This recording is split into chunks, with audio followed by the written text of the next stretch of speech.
So, John, we're here at the Best Answer for Cancer Conference in Orlando, run by my dear friend and incredible person, Annie Brandt.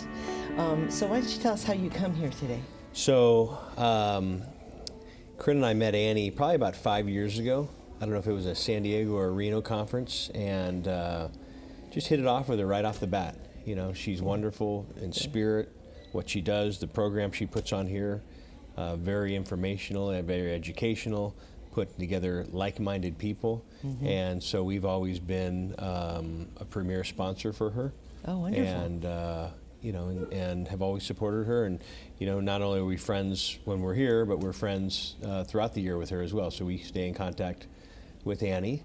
And so whenever she has an event, you're there. We're there. That's great. So how many years have you been coming I think with this her? is either our 5th or 6th. I think it's 5th, actually. That's exciting. Yeah. That's so, really neat.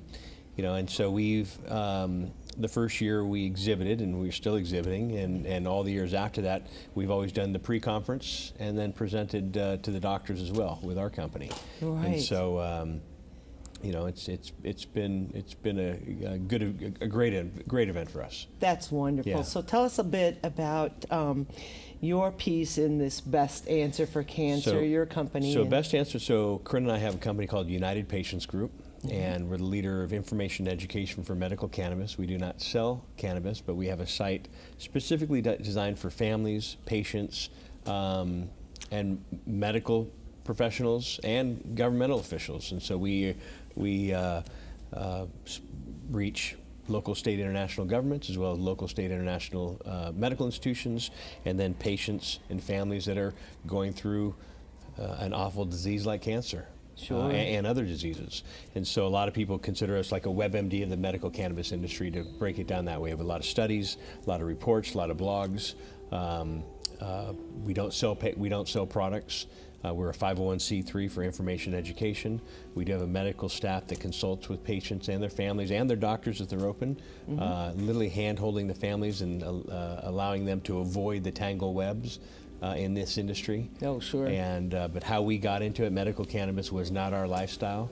My father-in-law back in 2011 was diagnosed with stage 4 lung cancer, metastasized to his brain. And he was on full-time oxygen, and I'll fast forward the story a bit, but he was on full-time oxygen, and his oncologist pretty much gave us weeks to live. Wow. And Corinne and I found a study that showed 40% of cancer patients pass a malnutrition before cancer takes over, and that's exactly where he was. He was a robust, healthy 77-year-old man, and then he ended up full-time oxygen, looking like he was a prisoner of war, just skin and bone. Right. So I had just lost my father a couple years prior, so I was just a wreck to see another person I love lose their father. And so I said, can I go to your next oncology appointment? And they said, yeah, of course. So I picked him up, and again, he was on full-time oxygen, not walking, and we wheeled him into the oncologist office, and it was my wife, my in-laws, and the oncologist, and we basically said, how much time do we have? And she was shocked that we even asked that, and my father-in-law says, this is my family, share the news. And she said weeks, and they hadn't lost anybody yet in their family. Corinne's grandparents are still alive. Oh, wow. And they've been together since age 16, and they were 97, 96. Wow. And so I was the emotional one there that day, and still am.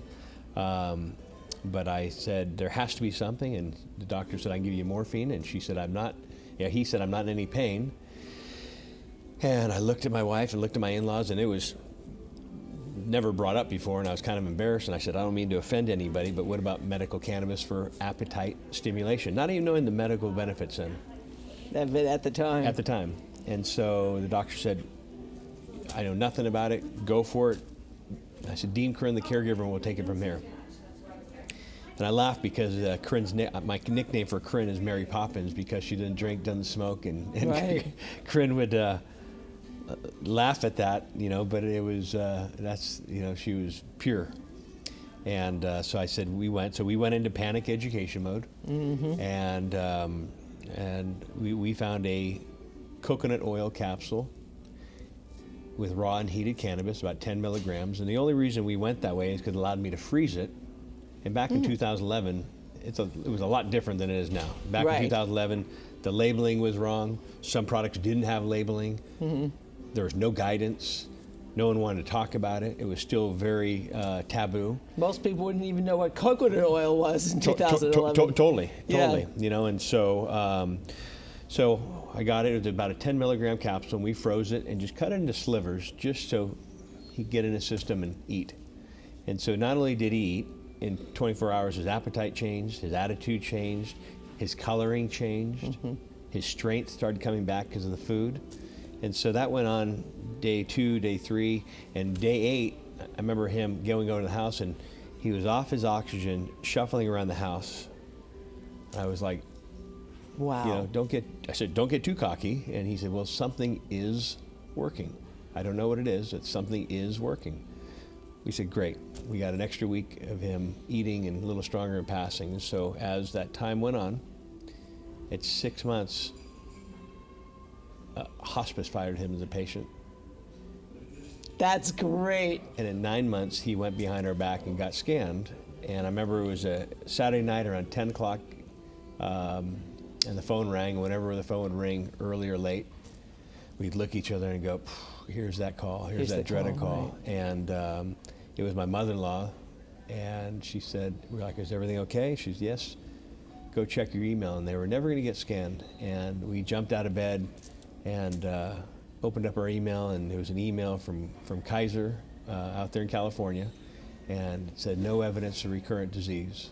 Wow. And talk about, you know, tears of joy of, you know, hearing that. And Corinne's mom said, you guys saved your father's life. And it was just like, so while we were going through all this, probably about 4 months into this whole thing, you know, we were reading everything possible that was out there. Studies, you know, about cannabis and cancer. Could this happen? Could this true? Is this true? You know?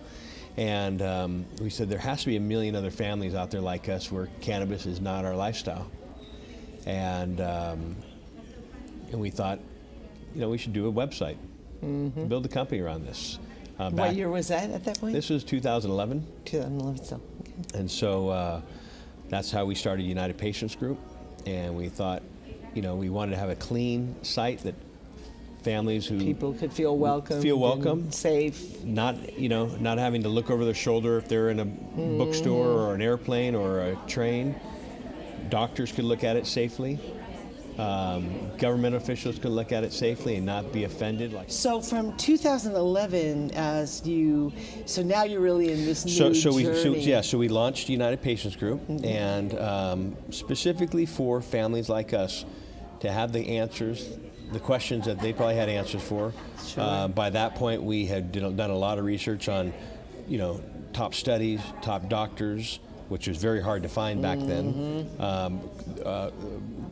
Products, safe products, and so you know, we have people that come to us and say, help. Where do we go? And so we were just able to handhold.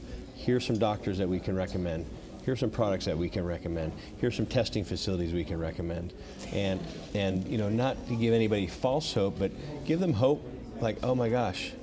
This brings me to something I wanted to ask you about, which is this image that we have of prognosis. My father died of throat cancer. Talk about pure, having never smoked a day in his life. And if he had 2 glasses of wine a year, it was a lot. I think he actually died from the chemicals he would spray on his roses that he loved and grew. He grew beautiful flowers. And but I think so much of what took it from him was this image of prognosis, and that's what's really important in everything that I hear you doing is that you're enabling, you're empowering people by changing that language of prognosis like you did with your father.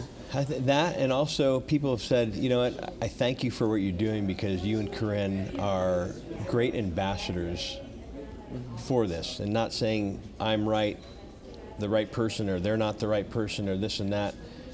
people judge. Believe me, I've had long hair, I've had earrings, you know, but I just think it judge a book by its cover. I mean, I remember one of my first jobs out of college. I had long hair and ponytail and earring, and I remember when I went to work for this interview for the big corporate America company, and it was in San Francisco, and I remember walking in. The guy said, "Great second interview," and he said, "But I have to ask you something," and I said, "No," and he said, "What?" He said, "I said, I already know you're asking me." He said, "What?" He goes, "What do you think?" And I said, will I cut my hair?" And I said, "No, this is, you know," I said, "This is who I am." Yeah. And it was clean. I was suit and tie and everything back, but people judge a book by its cover. Yeah. We're all guilty of it. Sure. You know, so I think when I do get people that say, "Thank you for opening our eyes to this," that is not just, you know, want to get stoned type of thing. Right. You know, when we first did this conference, you know, like I said, 5 years ago, you know, we have a beautiful booth. Branding and marketing is what my background is. Sure. And so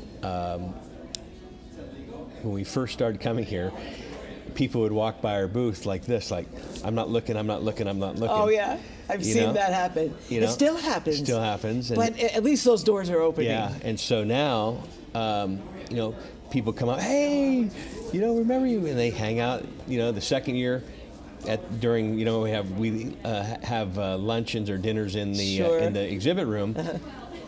We have our booth there, and people would start having dinner on our booth with us. Oh, You know, fun. and so the stigma has changed. Yes, You know, on so many on so of many these levels. wonderful treatments that are Yeah. all part of the answer. All part of the answer. So the last I'm a thing big I wanted I'm a big to, fan. And again, I don't want to give anybody No, false it's okay. hope that, you know, medical cannabis is the golden pill or golden ticket. And I'm a fan of a 1, 2, 3, 5 punch, and incorporating a lot of the stuff.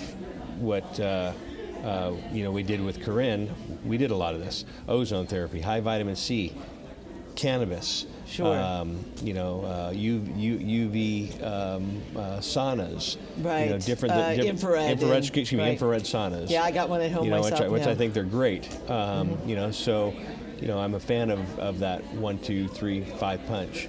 Well, before I could ever let you go, I'd Yeah. love to hear a little bit about. I was honored to be able to be one of the people that was able to watch your series, The Sacred Plant. Yeah. So I'd love for you to tell us how you got to that. And So The Sacred Plant is a worldwide docu-series. We just finished filming season 2. Season 1 was last year, and it was a big success. So I'm a co-creator, and Corinne and I were co-creator, advocate, and host Yes. of this conference, of this docu-series. And so it's been great. We've reached a lot of people. A lot of people, again, have said, "I would never, ever considered watching this, but you've changed our opinion of this." Throughout season 1, right at the end of season 1, I know we weren't going to talk about this, but at the beginning of season 1, after we had filmed, but right when they were airing it, my wife Corinne was diagnosed with stage 4 pancreatic cancer. wow. And so it's been a tough year, and it's going to be 7 months this coming Saturday that she passed. And so having 7 series with she and I interacting is something, as a host, is something that I'll be able to cherish forever. You know, and she took that with her, with you.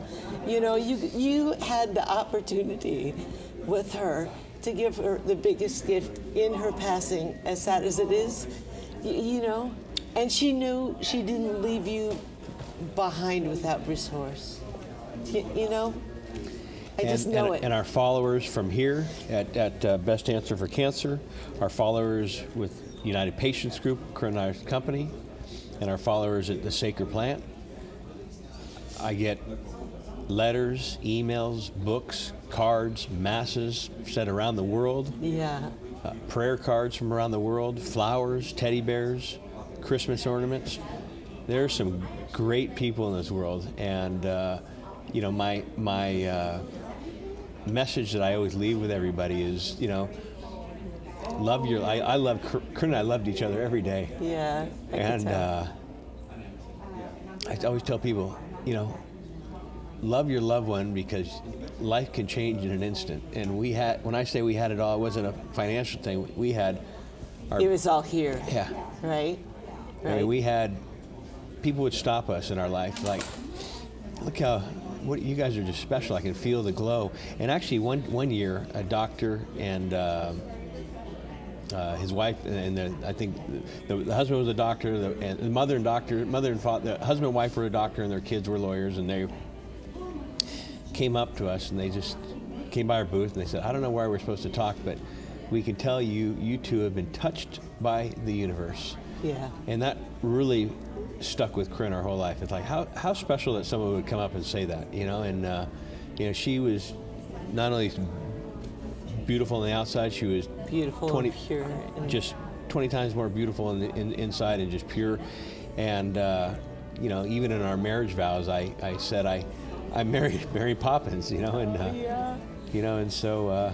Well, thank you so Yeah. much for sharing that with us. I appreciate know it. Annie is deeply moved to have you here, Yeah. and She helped me pick myself up and say, "Come on, we need you here. We need you here." we do need you. Corinne, Corinne would love for you to do this. And so Annie did a nice tribute in the program for Corinne, Yeah. and I got to present United Patients Group to all the doctors today, and a lot of people are sad and shocked because they know us as a Yeah. couple. I mean, I've walked through our exhibit hall and people have come up and said, "Hey, where's Corinne?"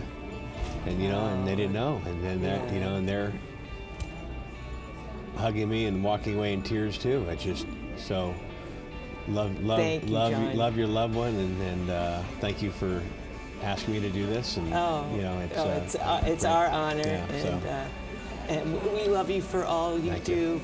and just send that spirit around the world, because what's the best thing is you carry her everywhere you go. I've seen it, but you don't carry it as it's not an anvil. Yeah. It's a blossom. And I miss holding her hand. We held hands every day. Oh, So thank you. you're welcome. Thank you. I'll give you a hug. Thank you. Loved one. Because that's what this conference is about. Yep, hug.